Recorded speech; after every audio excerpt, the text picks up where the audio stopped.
this electronic circuit series, we have discussed many electronic components. In the last lecture, we have discussed one of the important component, that is a transformer. In that series, we will further come with the energy losses in the transformer.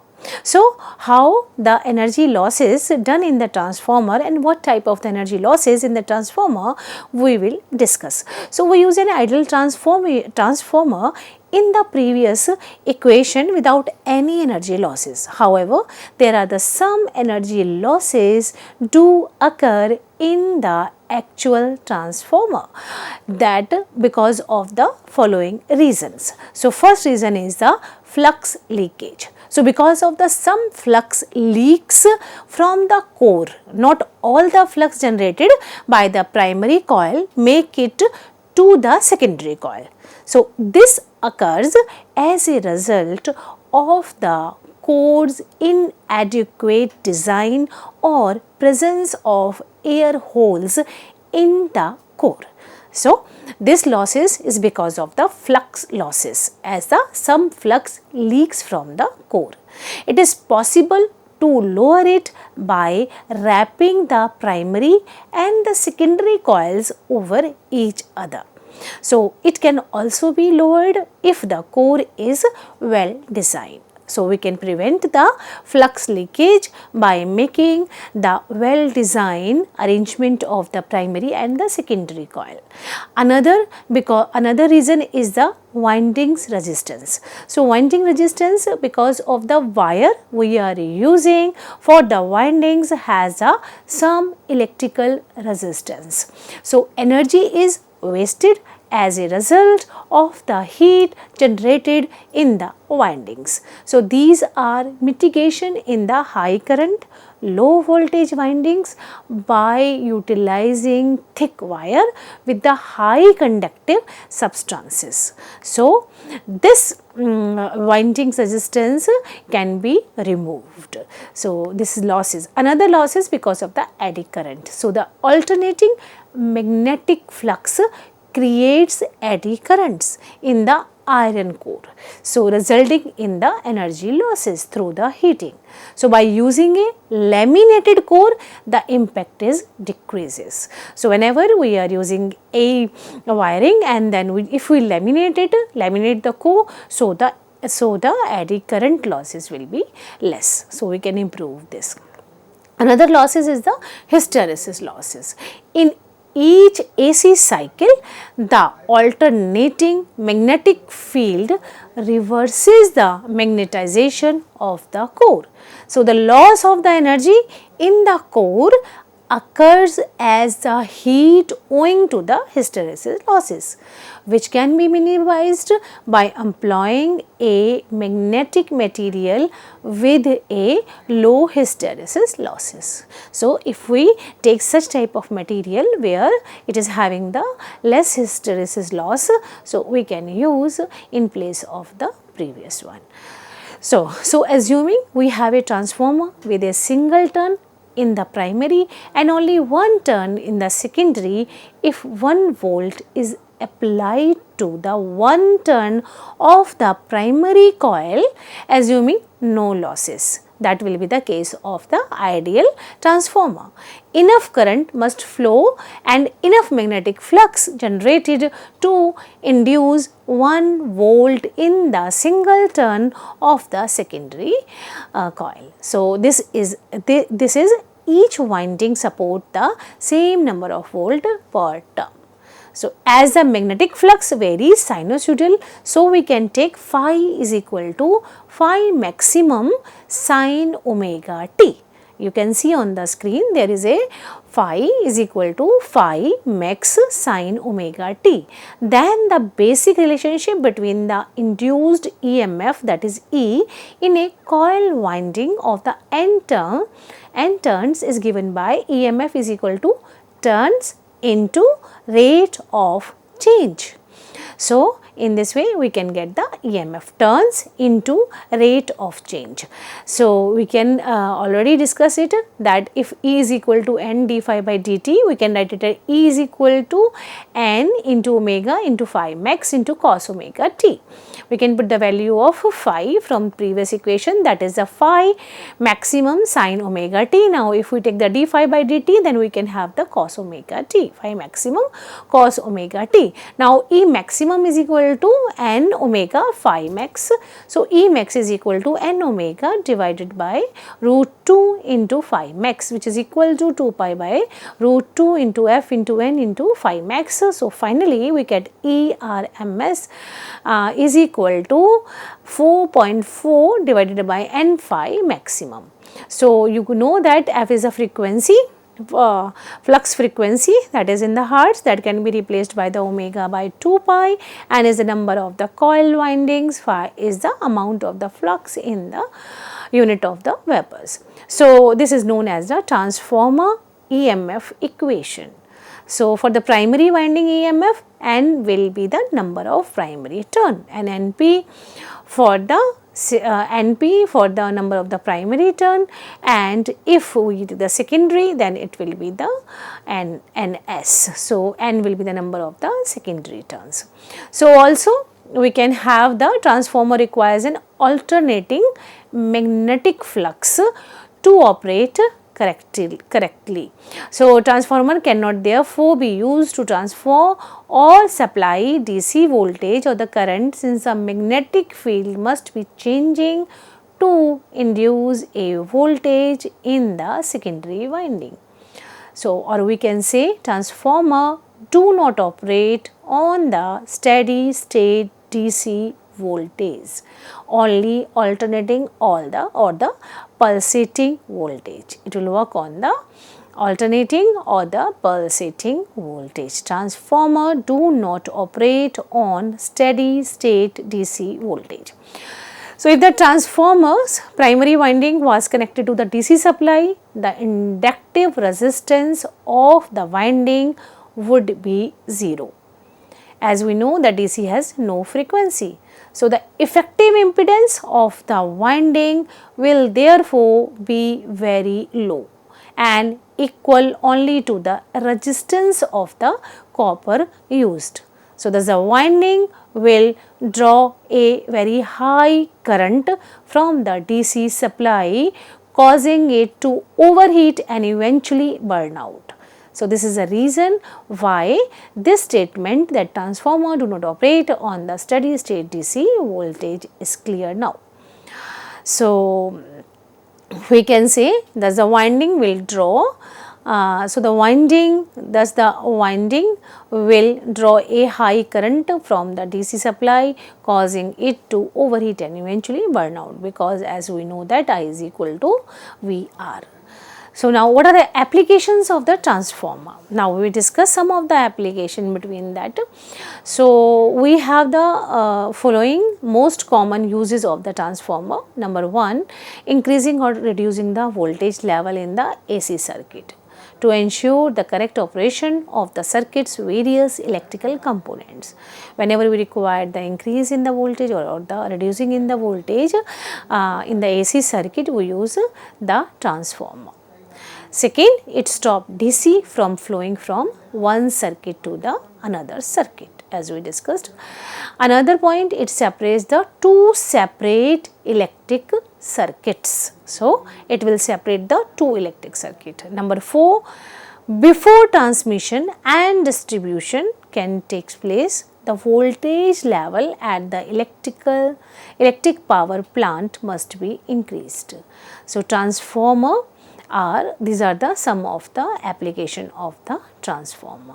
So now the type of transformer, if we talk about, transformer are used in the various fields like power generation, grid distribution sector, transmission and electric energy consumption.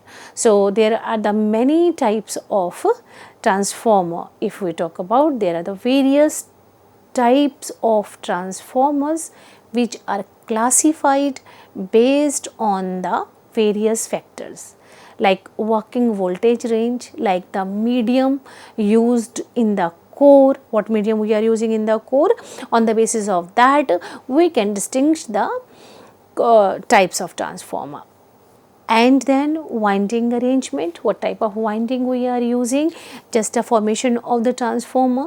Another is the installation, location, that what type of transformer we require in the place. So it is basically classified on the basis of the uses. So if you see on the screen that there is a one of chart which define the transformer as per phase, as per core, as per cooling system. So there are the various methods to define the classification of the transformer.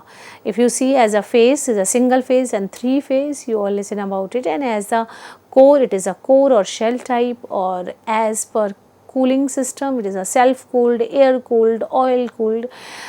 So there are the various types. Now we will discuss one by one the various type of the transformer and how they are used.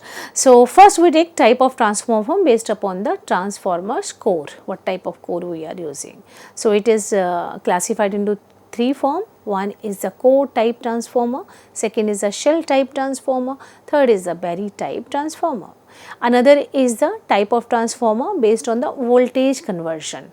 The first is the step up transformer and step down transformer. Voltage conversion, as we have already discussed about the step up transformer and step down, that will use for the voltage conversion low or high. So we use step up transformer or step down transformer.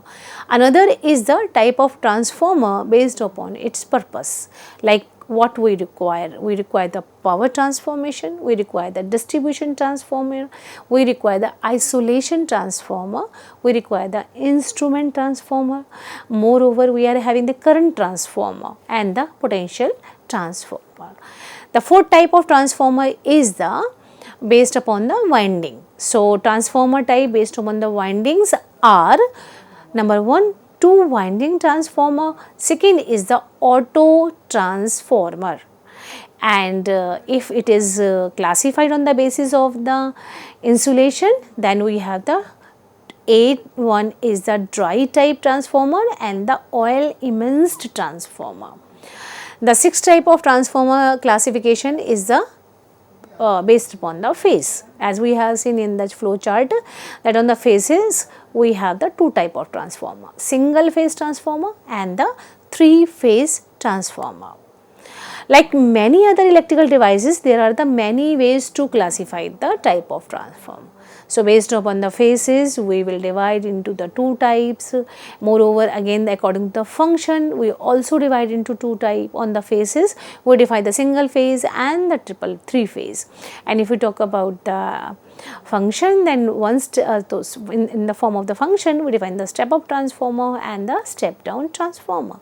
According to the uses, we have the power transformer, distribution transformer, isolation transformer. Based upon the windings, we have the two types, winding transformer and the auto transformer. Based upon the core design, we have the three type transformer. So core, shell and the berry. Now we just discuss in detail one by one. So first we take the transformer which is classified on the basis of the core. The one of the main difference between the core type transformer and the shell type transformer is how the windings surrounds the core. So a shell type transformer, the core surrounds the transformer windings, while on a core transformer, winding wrap around the core.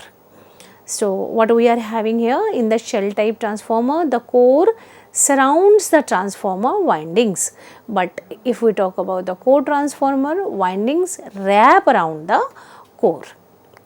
So it is of the two type. So first is the a core type transformer has the two cylinders and the two horizontal bars.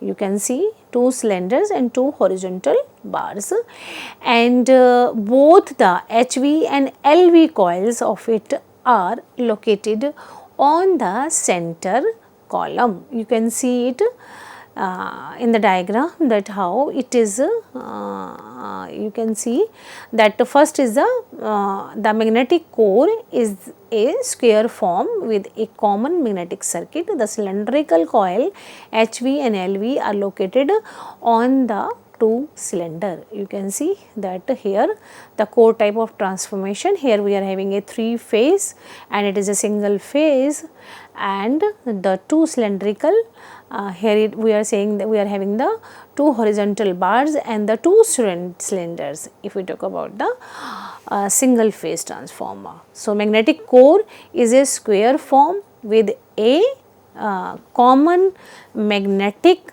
circuit. So, the cylindrical coils HV and LV are located on the cylinder. For the high voltage and for the low voltage it is connected with the cylinder. Now, next we are having a shell type transformer. You can see has a center cylinder and the two outer cylinders. Here you see on the right hand side there is a center cylinder and two outer. Both the HV and LV coils of it are located on the center column, and this transformer has a dual magnetic circuit. Another type is the Berry type transformer. In this type transformer, magnetic circuit looks like a wheel. You are seeing on the diagram that what is a Berry type transformer, it does look like a wheel, and the metal shell is tightly fixed and fixed with the oil inside. You see that it is a Berry type transformer where we are having a HV winding and LV winding, and here is a laminated core so that we can protect it from the losses. Another type of transformer, the different type of transformer, another are the iron core transformer. Apart from that, the different type of transformer are used in the power and the electronic industries depending on the core and materials are the iron core transformer. It uses the multi-soft iron plates are used as a core of the iron core transformer so that we can just avoid the hysteresis losses. So, iron's strong magnetic properties of the iron core transformer have extremely high flux linkage. So, as a result, iron core transformer has a high efficiency.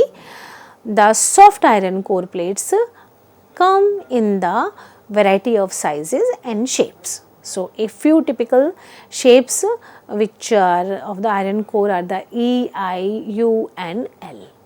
Another type of transformer is the core transformer is the ferrite core transformer due to its high magnetic permeability.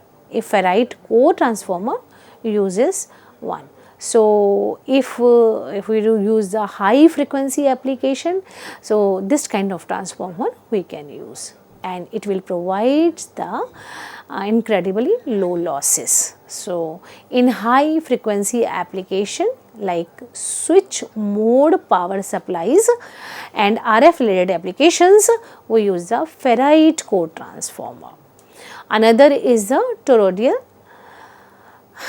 core transformer. So, iron core and ferrite cores are the two examples of the toroid shaped core and material used in the transformer. Because of its electrical performance, toroids which are having a ring or the donut shaped core material are frequently used. It means it is in the form of the round shape. So, a ring shape form result a very low leakage of the inductance and extremely high inductance, and the Q factors we can get from this toroidal core transformer. So, here we are having a very low leakage of inductance because of its ring shape. Another is the air core transformer. So, the core material of an air core transformer is not a real magnetic core. The air is used solely in the air core transformer flux linkage. So, the primary coil of the air transformer generates an alternating current producing an electromagnetic field all around it. So, these are the type of the transformer based upon the core. Now, we will discuss the transformer types based on the voltage level. So, there are the primarily two types of the transformer based on the operating voltage. Number 1 is the step down transformer, number 2 is the step up transformer. In the step down transformer, the primary voltage is converted to a low voltage across the secondary output using a step down transformer. We can remember it down and low means where it is converted to the lower voltage, that is the step down transformer, lower voltage step down transformer. The number of windings on the primary side of the step down transformer is more than that of the secondary side. The number of windings on the primary side of the step down transformer is more than on the secondary side. So, as a result, the overall secondary to the primary winding ratio will always be less than 1. So, the step down transformer are used in the electrical system that distribute electricity over the long distances and operate at extremely high voltage to ensure minimum losses and economical solution. So, step down transformer are used to change high voltage into the low voltage supply. Step down means it is doing the high voltage to the low voltage. So, you can see on the screen, this is the circuit diagram of the step down transformer. You are seeing the primary coil and the secondary coil. You are seeing that the signal on the left hand side is high, but the output from the secondary coil, it is low. So, it converts from the high signal to the low signal, high voltage to the low voltage. Another type is the step up transformer, just the reverse of it. So, the secondary voltage of the step up transformer is raised from the lower primary voltage. So, because of the primary winding has a fewer turns than that of the secondary winding in this sort of the transformer, secondary having the more windings. So, the ratio of the primary to the secondary will be greater than 1. In previous it is less than 1, but here it is the greater than 1. So, step up transformer are frequently used in the electronic stabilizers, inverters and other devices that converts the low voltage to the significantly high voltage. Means in our inverter, in our stabilizer, in our UPS, we are having the step up transformer because it converts the low voltage signal to the high voltage signal. So, a step up transformer is used in a distribution of electrical power. For application connected to the power distribution, high voltage is necessary. Then in the grid, a step up transformer is used to raise the voltage level prior to the distribution. So, now you see on the screen that how we are getting the lower signal and it is converted into the higher signal. This is the step up transformer. Again, the primary having a less number of turns and the secondary having a large number of the coil turns. So, you see this transformer you usually have seen on the roadside or somewhere where we are using. So, these transformer are used just to convert the low voltage into the high or the high voltage into the low voltage. And we will continue the classification of the transformer on the basis of its utility we will define in the next lecture. Thank you very much.